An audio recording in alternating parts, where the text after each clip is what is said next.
बिहार विद्युत विनियामक आयोग भूतल विद्युत भवन नेहरू पथ Patna north Bihar power distribution company limited द्वारा समर्पित वित्तीय वर्ष 2023-24 के लिए वास्तविक खर्च की स्वीकृति, वित्तीय वर्ष 2024-25 के लिए वार्षिक कार्यकलापों की समीक्षा, वित्तीय वर्ष 2025-26 से 2027-28 के लिए व्यवसायिक योजना एवं कुल राजस्व की आवश्यकता एवं वित्तीय वर्ष 2025-26 के लिए खुदरा विद्युत बिक्री दर के निर्धारण एवं स्वीकृति संबंधी याचिका पर जन सुनवाई बैठक का आयोजन किया गया। बिहार इलेक्ट्रिसिटी रेगुलेटरी कमीशन के अध्यक्ष आमिर सुबहानी की अध्यक्षता में दरभंगा समाहरणालय अवस्थित डॉक्टर भीमराव अम्बेडकर सभागार में गुरुवार को वहीं आयोजित बैठक में विद्युत विभाग की और भी कई उच्च अधिकारी सहित संबंधित पदाधिकारी मौजूद थे।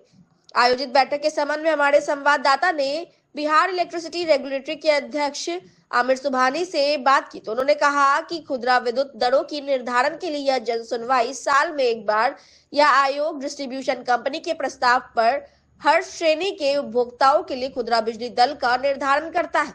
आमिर सुबहानी ने कहा कि प्रस्ताव प्राप्त हो गया है और आयोग ने उसे समाचार पत्रों में भी प्रकाशित कर दिया है और वेबसाइट पर भी दिया गया है जिसमें सुझाव आ रहे हैं और अगले वर्ष बिजली की दरें कितनी निर्धारित करना उचित होगा। इस बैठक के मौके पर आयोग के AK सिन्हा और BS यादव मौजूद रहे और क्या कुछ कहा आमिर सुबहानी ने, हम आपको उनकी बातों को सुना रहे हैं। ये जन सुनवाई खुदरा विद्युत दरों के निर्धारण के लिए की गई थी।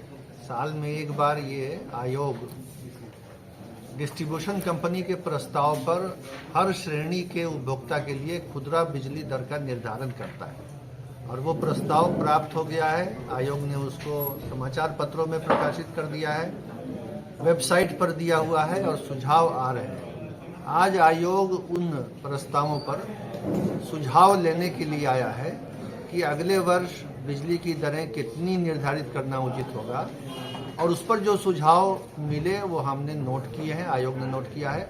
हमारे साथ आयोग के दो माननीय सदस्य श्री AK सिन्हा और श्री PS यादव भी हैं और हम लोग इनके सुझावों पर विचार करेंगे। साथ ही साथ कुछ शिकायतें भी उपभोक्ताओं की मिली हैं जिस पर कहा गया है कि अधिकारीगण जो हैं स्थानीय अधिकारी शिकायतों पर विचार करें और निराकरण करें। और हमने आज यहाँ विद्युत का जो उपभोक्ता फोरम है उसके कामों की समीक्षा की है और ये पाया है कि दरभंगा का विद्युत उपभोक्ता फोरम काफ़ी अच्छी तरह काम कर रहा है, पहले से अधिक निष्पादन भी हुआ है। निष्पादन की गुणवत्ता, शिकायत को दूर करने का प्रयास इन्होंने सफलतापूर्वक किया है, तो मैं उनकी भी प्रशंसा करता हूं। और पुनः अंत में यही कहूंगा कि नए साल के विद्युत दरों के निर्धारण पर जिसका अंतिम आदेश अगले महीने मार्च में संभावित है, उसी पर सुनवाई हुई है और सारे सुझाव नोट किए गए हैं और उसी पर विचार। सर, जो स्मार्ट मीटर उसको लेकर लगातार शिकायत उपभोक्ता को मिलती रहती है कंज्यूमर का, तो इसमें जो कमियां हैं किस तरह से इसको दुरुस्त किया जाएगा या क्यों ऐसा होता है कि पहले का जो मीटर रहता है उससे अधिक बिल आता है? सरकार का ऊर्जा विभाग स्मार्ट मीटर लगा रहा है और सरकार का ऊर्जा विभाग इन शिकायतों पर भी गंभीरता से विचार कर रहा है। मुझे उम्मीद है कि अगर किसी शिकायत में कोई वास्तविक बिंदु होगा तो ऊर्जा विभाग उसको देख लेगा। सर, ऐसी भी शिकायत मिली है जो कंज्यूमर नंबर होता है उसका जो कुछ ऐसे हैकर हैं जो उनका नंबर लेकर और रिचार्ज करने के नाम पर कुछ पैसा मंगा लेते हैं ऑनलाइन, तो ऐसे लोगों पे ये साइबर क्राइम का मामला है, ये पुलिस का मामला है। पुलिस में साइबर थाना भी हर जिले में खोला गया है। ये मामला जो है ना वो विद्युत डिस्ट्रीब्यूशन कंपनी का समस्या नहीं है, ये क्राइम है। हाँ, उसके लिए बहुत सारे साइबर क्राइम के लिए उपाय किए गए हैं। हेल्पलाइन है, कॉल सेंटर है और साइबर थाना खुला हुआ है। तो वो साइबर क्राइम कई तरह से होता है जिसमें एक ये भी है। आप चाहें तो उसका पूरा डिटेल जो है यहाँ के पुलिस प्रशासन से और साइबर क्राइम थाना से ले सकते हैं कि क्या हो रहा है। सर, एक समस्या और भी है, स्मार्ट मीटर रिचार्ज नहीं हो रहा है और रिचार्ज नहीं हुआ, 1 साल तक रिचार्ज नहीं हुआ, न कोई बिल आया। लेकिन जो 1 साल के बाद माननीय जिलाधिकारी के प्रयास से उसकी ठीक किया गया तो उस कस्टमर से आपका स्मार्ट मीटर खराब रहने के कारण उस कस्टमर से फाइन लिया गया, इंटरेस्ट लिया गया। ये कहाँ तक उचित है? विभाग के कमी के कारण कस्टमर को ऐसे परेशानी होती है। मैं पुनः यही बात कहूंगा कि सभी शिकायतों पर विभाग विचार कर रहा है और विभाग में ये बात आप रख सकते हैं। उम्मीद है वो उस पर विचार भी करेंगे, समाधान भी करेंगे। Thank you sir. धन्यवाद।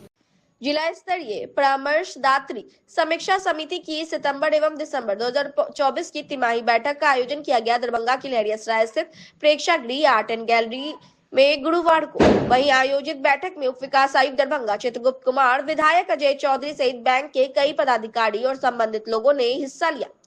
आयोजित बैठक के संबंध में हमारे संवाददाता ने विधायक अजय चौधरी से बात की तो उन्होंने कहा कि राज्य स्तरीय जो जमा अनुपात है उसकी जो कमी है उसको लेकर चर्चा की गई है और यह आग्रह की गई है कि अनुपात को बढ़ाया जाए। कहा वर्तमान में अभी 51% दरभंगा जिला का और राज्य स्तरीय 56 है। विधायक अजय चौधरी ने यह भी कहा कि जमा अनुपात जो राज्य का सबसे कम है यहाँ पर है और बताया कि ऋण को आप बढ़ाएं और भी कई महत्वपूर्ण बातों की उन्होंने जानकारी दी।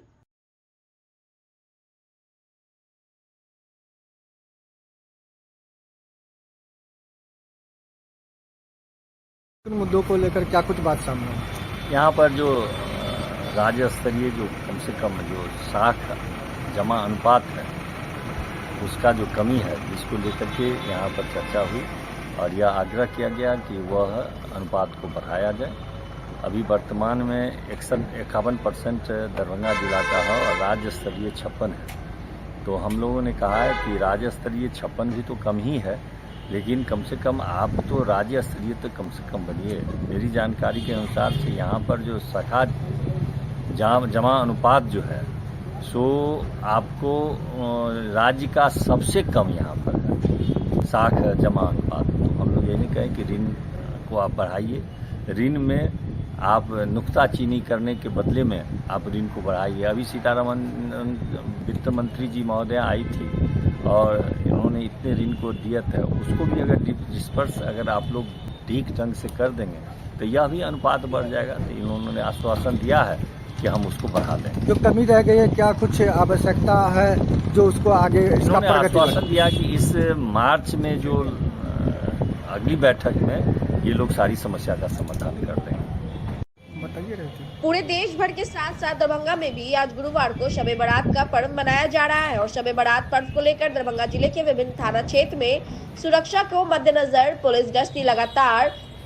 लगी हुई है। सुरक्षा व्यवस्था की पुख्ता इंतजाम किए गए हैं। गड़बड़ी करने वाले ऐसे कोई भी असामाजिक तत्व के लोगों को बख्शा नहीं जाएगा। दरभंगा पुलिस तमाम गतिविधियों पर नजर बनाए रखेगी। कहीं से भी कोई व्यक्ति गड़बड़ी किसी भी प्रकार का करता हुआ पाया गया तो ऐसे लोगों पर पुलिस या कार्रवाई होगी। शबे बारात को लेकर किए गए सुरक्षा व्यवस्था के संबंध में हमारे बीटीएन न्यूज के संवाददाता सरफराज आलम ने दरभंगा के एसएसपी जगन्नाथ रेड्डी से गुरुवार को बात की तो उन्होंने कहा कि पुलिस पदाधिकारी और दंडाधिकारी को प्रतिनिधित्व किया गया है और हर थाना में भी पुलिस रहेगी। क्यूआरटी की टीम और दंगा नियंत्रण पार्टी येलो मूवमेंट में रहेंगे और लगातार गश्ती करते रहेंगे। दरभंगा एसएसपी ने कहा कि कहीं से अगर कोई दिक्कत होती है तो तुरंत संबंधित क्षेत्र के पुलिस को सूचना दे। इस तरह की कहीं कोई शिकायत आती है तो तुरंत पुलिस पदाधिकारी वहां पहुंचेंगे और निराकरण करेंगे। सोशल मीडिया पर भी पुलिस की नजर बनी रहेगी। कहीं से भी कोई असामाजिक तत्व के लोग गड़बड़ी करते हैं तो ऐसे लोगों को पुलिस चिन्हित कर कार्रवाई करेगी। दंगा नियंत्रण पार्टी है और सीनियर ऑफिसर्स हम लोग भी मूवमेंट पे रहेंगे, गश्ती करते रहेंगे और हम लोग नजर बना के रखेंगे। कहीं से कोई अगर दिक्कत होती है तो किस तरह से ऐसे लोगों से निपटा जाए? कोई दिक्कत होते है पुलिस को अपील है कि तुरंत सूचना दे थानाध्यक्ष को, अनुमंडल पुलिस पदाधिकारी, सीनियर एसपी को, तो हम लोग तुरंत पहुंच के उसका निराकरण करेंगे। और जो असामाजिक तत्व है हम लोग उनके ऊपर नज़र रखे हुए हैं। हमारा जो साइबर सेल है, सोशल मीडिया सेल है, दोनों हम लोग उनके ऊपर नज़र रखे हुए हैं और ऐसा कुछ रूमर्स फैलता है तो तुरंत पुलिस को सूचना दे, हम लोग तुरंत कार्रवाई करेंगे। आज शाम से ये शुरू है, शबे बारात सुबह तक चलेगा तो इसको लेकर पुलिसिया गश्ती भी विभिन्न थानों में किया जाएगा। हाँ जी, सभी गश्ती में रहेगा, सभी थाना में रहेगा। गुरुवार को स्थानीय Laheriasarai public school housing board colony Laheriasarai में विज्ञान एवं कला प्रदर्शनी सह आनंद मेला का उद्घाटन डॉक्टर सोनू राम शंकर, सहायक प्राध्यापक, स्नातकोत्तर रसायन शास्त्र विभाग, ललित नारायण मिथिला विश्वविद्यालय दरभंगा विद्यालय के चेयरमैन डॉक्टर लाल मोहन झा, विद्यालय के सचिव डॉक्टर रमनजीत चौधरी, विद्यालय के निदेशक डॉक्टर विशाल गौरव और विद्यालय के प्राचार्य भागीश कुमार झा ने दीप प्रज्वलित एवं फीता काटकर कार्यक्रम का शुभारंभ किया, जिसे विद्यालय के बच्चों के द्वारा बनाए गए मॉडल चार्ट एवं प्रयोग को देखकर मुख्य अतिथि मंत्रमुग्ध हो गए और उन्होंने विद्यालय परिवार को बधाई दी और कहा कि आजकल लोग महाकुंभ जा रहे हैं, जहां गंगा और यमुना दृश्य है एवं सरस्वती अदृश्य है, परंतु विद्यालय में सरस्वती दृश्य है एवं गंगा यमुना दृश्य है। उन्होंने यह कहा कि इस तरह का आयोजन से बच्चों का सर्वांगीण विकास होता है और साथ ही उन्होंने यह भी कहा कि इस तरह का आयोजन सतत होते रहने चाहिए। इस तरह के आयोजन होते रहने से भी जो भी बच्चे इस तरह के आयोजन में भाग नहीं लेते हैं, वो बच्चे भी दूसरे बच्चों को देखकर अपना उत्साह उसके प्रति दिखाते हैं। विभिन्न तरह के प्रयोगों में saponification, neutralization, hydrogen gas, flying इत्यादि थे। वर्किंग मॉडल में शिवम राज द्वारा बनाया गया रोबोट को प्रथम पुरस्कार, प्रतीक रंजन के नदी साफ करने वाली मशीन को द्वितीय पुरस्कार और अनुज कुमार के द्वारा किए गए प्रयोग को तृतीय पुरस्कार मिला। विभिन्न तरह के मॉडलों में आयशा के द्वारा बनाया गया इंडिया गेट को प्रथम पुरस्कार, प्रियांश राज द्वारा बनाया गया क्लॉक टावर एवं शिवम चौधरी द्वारा बनाया गया फैक्ट्री को तृतीय पुरस्कार दिया गया। इसके अलावा चार धाम, राम मंदिर, ताजमहल, केदारनाथ मंदिर आकर्षण का केंद्र रहा। मिथिला पेंटिंग में अनन्या कुमारी को प्रथम पुरस्कार, ऋषभ द्वारा बनाए गए चंद्रयान के चार्ट को द्वितीय पुरस्कार और सोनाली झा द्वारा बनाया गया प्लांट सेल के चार्ट को तृतीय पुरस्कार मिला। सबसे आकर्षक का केंद्र वेस्ट चीजों से फैशन शो का आयोजन काबिले तारीफ था, जिसको कुमारी मोनिका, राशिका रुद्रानी और अनन्या कुमारी ने किया था। आनंद मेला में विभिन्न प्रकार के व्यंजन, चाट, पकौड़े, पेस्ट्री, बड़े पाव, पानी पूरी आदि का लुत्फ मुख्य अतिथियों ने उठाया और विभिन्न प्रकार के खेल का भी आनंद लिया। इस आयोजन को सफल बनाने में विद्यालय के शिक्षक नितिन कुमार, सुरभि घोषाल, सोनिया, अनुष्का, साक्षी, सांभवी, प्रिया, नीति, मितेश, चंद्रभूषण, मिथिलेश, दीपशे आदि ने बच्चों को प्रोत्साहित कर कार्यक्रम को सफल बनाया। धन्यवाद ज्ञापन जूनियर संकाय की प्राचार्य रश्मि झा ने किया।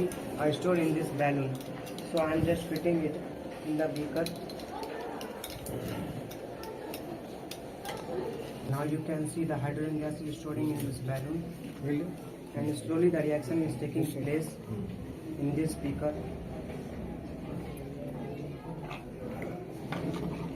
Now you can see the hydrogen gas is stored in this balloon. And slowly the reaction is taking place. Syllabus को दो भाग में बांट दिया गया है, करिकुलम और को curriculum.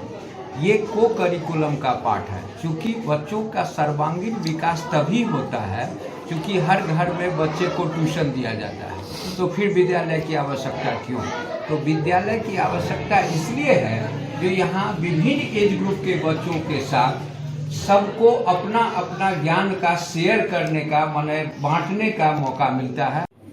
This function actually it is a manifestation of your creative works or creativity inside you. School is organizing different type of festivals, ceremonies. Every year function has got more importance today because your creativity, I feel that you must have shown all your creativities today in different aspects. Dr. Sonu Ram Shankar sir, the school, Dr. Lalmohan Jha sir, secretary of the school and the founding stone of the school, Sanjay Chaudhary sir, principal Wagis sir, respected teachers. It is a privilege and honor for this chart, model and science exhibition. The whole purpose of these creative programs in the school is to allow you to trigger the creative buds which are already there inside you and give an overall exposure to your personality. अभी ये मौका है कुंभ का, बहुत लोग कुंभ स्नान करने जा रहे हैं। यह भी एक कुंभ ही है, मिनी कुंभ बोलिए, जहां पर कि वहां पर उस प्रयागराज कुंभ में गंगा और यमुना प्रत्यक्ष दिखती हैं और सरस्वती अदृश्य रूप में होती हैं। यह वो कुंभ है जिसमें सरस्वती प्रत्यक्ष रूप से दिखती हैं और गंगा यमुना अदृश्य रूप में बहती हैं। बख्शीश और मगफिरत की रात यानी शब बारात का त्योहार पर गुरुवार को मस्जिद में लोग पहुंचकर इबादत करते हुए नजर आए। मजार से लेकर कब्रिस्तान तक शब बारात के मौके पर रोशनी का अच्छा इंतजाम किया गया। शब बारात के शाम में ली गई तस्वीर हम आपको दिखा रहे हैं। जैसे जैसे रात गुजरती जाएगी वैसे वैसे मस्जिद से लेकर मजारों और कब्रिस्तानों में लोगों की भीड़ बढ़ती जाएगी। लोग पूरी रात इबादत में मशगूल रहेंगे, नमाज पढ़ेंगे और कुरान की तिलावत करेंगे।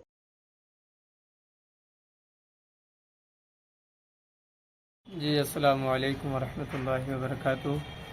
सबसे पहले तो मैं आप तमामी इस्लामी भाइयों को शब बारात की दिल से मुबारकबाद देता हूँ और आप लोगों से ये मुअद्दबाना और मुखलिसाना गुजारिश और अपील करता हूँ कि आज की इस शब को आप अपने लिए गनीमत शुमार करें और रब तबारक व तआला का खुसूसी फ़ज़ल है और यकीनन माह शाबानुल मुअज़्ज़म की ये 15वीं शब ये अल्लाह रब्बुल इज़्ज़त की जानिब से हम बंदों के लिए एक ऑफ़र है और एक तोहफ़ा है गुनाहों से बख्शिश का और अपने पिछले जितने भी गुनाह और ख़ताएँ हम लोगों ने की हैं उससे माफ़ी और तलाफ़ी करने का आज एक अच्छा मौका रब तबारक व तआला ने हमें इनायत किया।